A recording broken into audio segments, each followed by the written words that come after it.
Nais ni Barangay Ginebra San Miguel forward Japeth Aguilar na ipagpatuloy ang kanilang magandang panimula sa PBA Governors Cup. Samantala, inamin din niya na nakatulong ng malaki ang kanyang experience sa FIBA Olympic Qualifying Tournament para sa improvement ng kanyang laro ngayon sa liga.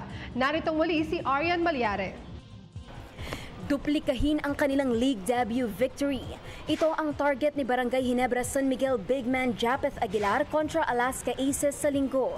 Noong nakaraang Sabado ay pinamunuan ni Aguilar ang kampanya ng Ginebra kontra Global Port Batangbert mula sa kanyang game-high 21 points tungo sa pagkopo ng 93-81 victory. Habang nanggaling naman ang Alaska sa talo kontra Meralco Bolts. Sa eksklusibong panayam ng PTV Sports, naniniwala si Aguilar na kailangan ulit nilang mag-team effort upang mapayukod ang Calvin Abueva-led Aces.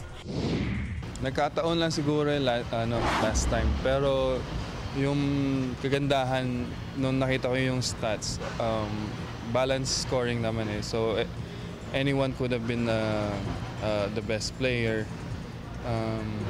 Yung pinaghahandaan naman namin sa Alaska, sana magtuloy-tuloy lang yung flow ng offense namin at yung defense namin sana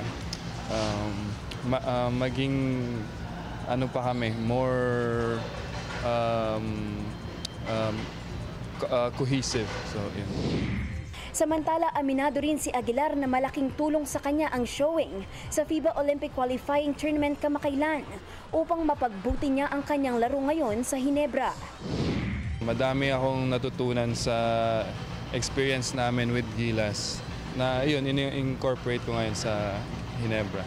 Iba-iba eh, iba-ibang learning experience yung mga napupulot ko. Yung larong basketball talaga, non-stop learning talaga yan eh. So, yung mga natutunan ko dahil sa mga nakakalaban namin, mga higher, grabe talaga yung level ng basketball nila eh. Isang malaking privilege na makalaban namin mga NBA players din. So, yung mga natutunan ko, talagang kung paano basahin yung laro talaga. So, Dakong alas 6:15 ng gabi sa linggo, itinakda ang laban ng Ginebra at Alaska sa Smart Araneta Coliseum sa Quezon City. Arian Malyare, PTV Sports.